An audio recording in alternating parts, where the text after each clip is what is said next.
Welcome back to our channel, Soap Squad. Today is a beautiful day to dive deep into the messy, dramatic, and sometimes downright infuriating world of Port Charles. Grab your coffee or your tea, because we have a lot to unpack today, and trust me, I am fired up about this one. Let's get right into the madness. General Hospital spoilers suggest that making Brooklyn Quartermain the fall guy for Jordan Ashford and Curtis Ashford's catastrophic car crash is a terrible, terrible idea. Let's be honest, shall we? We're all adults here. Who hasn't had a glass or two of wine and driven somewhere? Yes, drinking and driving is irresponsible and reckless, and I am in no way condoning it, but let's look at the facts of what is actually happening on our screens. That's not exactly what Brooklyn did, or at least, it's not the malicious, reckless act the show is trying to frame it as. We all knew exactly where the story was going when the camera ominously panned over to Brooklyn's empty wine glass in the April 7th episode of GH. It was like a giant neon sign flashing scapegoat right over her head.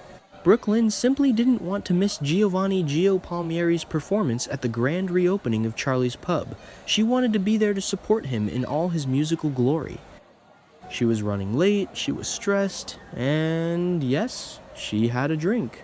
But that said, we're supposed to believe that after a single glass or two of wine, Brooklyn was suddenly tipsy enough to veer off the road, cause a horrific, multi-car domino effect accident, not even realize it, and just casually drive off? Or worse? Maybe the writers want us to think Brooklyn knew she caused a massive wreck and intentionally fled the scene of an accident like a hardened criminal. Then, she showed up at Charlie's Pub, acting shady and overly apologetic to Gio for missing his set. Are you kidding me? That is crazy. It completely defies logic and everything we know about who she is right now. But here's the kicker, and the thing about this entire storyline that ticks me off the most. We all saw Curtis and Jordan making out in the car. We literally watched it happen. Jordan was supposed to be paying attention to the dark, winding road. She was the one behind the wheel.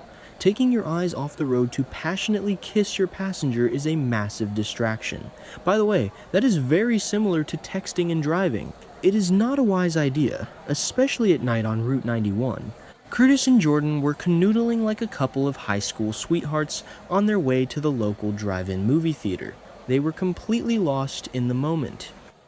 Yet, not a single soap forum, not a single spoiler, and seemingly no one in the Port Charles Police Department is calling their behavior into question. Why does Jordan get a free pass for incredibly dangerous, distracted driving? The reason this really pisses me off is that Brooklyn is a character who has worked so incredibly hard to become the person she is today. Let's look back at her history for a second. Brooklyn used to be the selfish, entitled Quartermain brat who only cared about her music career and getting back at Link. She made horrible decisions, but she has grown, she has matured. She became a fiercely protective mother figure during the whole Bailey Louise fake baby saga to protect Maxie's child from Peter August. She proved she has a heart of gold. The narrative that the soap appears to be pushing right now intentionally frames Brooklyn as the prime suspect, despite several illogical and ridiculous factors. The crash itself was immediately preceded by Jordan and Curtis, clearly and full-on kissing while driving. That makes their own distracted driving the most plausible, undeniable cause of the crash. Jordan swerved because she wasn't looking. Framing a redeemed character like Brooklyn feels like a forced, lazy attempt to create a crumbling future for her, and we've been here before. It is exhausting. It makes Brooklyn the fall guy and sets her up to go completely backward, making us root for her to be caught and imprisoned, even though she was only recently conditionally approved to foster baby Phoebe with her husband, Harrison Chase. We all know that's exactly why the writers chose this direction. It's the classic soap opera trope of giving a character everything they've ever wanted, only to rip it away in the most cruel way possible. From a storyline standpoint, Brooklyn has the absolute most to lose in this situation.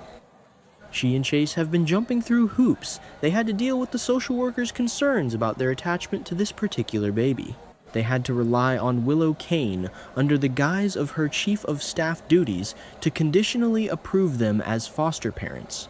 Brooklyn is finally building the family she has dreamed of with Chase. And now, because she had a glass of wine and drove to see a violin performance, she might lose her husband, her foster child, and her freedom? It is infuriating. And let's talk about the other people involved in this chaotic night. Danny Morgan and Charlotte Cassadine are just kids taking a whirlwind joyride, as all teens do. Danny was upset about Sonny and Rick treating him like a kid and warning him off the WSB, so he wanted to speed towards something fast. Charlotte, being the reckless Cassadine she is, offered her car. They crashed. But their characters' actions can easily be explained away by the fact that they are both impulsive teenagers. That alone seems to absolve them of real, lasting responsibility in the eyes of the narrative. Plus, we saw how Carly desperately covered their tracks. Carly swooped in like the mob boss she pretends not to be, picked up Danny and Charlotte, and immediately ordered the damaged car to be repaired and sent back to her. She is actively covering up a crime scene because she fears the cops won't believe the teens didn't cause the crash. Carly gets to play the hero protector, hiding evidence and manipulating the truth, while Brook Lynn is sitting at the Quartermaine mansion sweating bullets, convinced she is a monster. The hypocrisy is staggering. So now Brook Lynn has allegedly driven recklessly after a glass or two of wine and has seemingly jeopardized her entire future with little Phoebe and Chase for the sake of repetitive storytelling. This story takes a huge risk with Brook Lynn's character while completely minimizing the other driver's actions. Carly is hiding a fugitive, Valentine Cassadine, in her house. Valentine literally risked his freedom to pull an unresponsive Jordan out of that burning wreckage before fleeing back to Carly's. And what does Carly do? She fusses at him. She demands to know if he's been playing her the whole time. Carly is up to her neck in illegal cover-ups, yet she will probably walk away scotangent-free as usual. Meanwhile, Jordan is fighting for her life at General Hospital. She was wheeled in, completely unresponsive, with a nasty gash on the side of her face.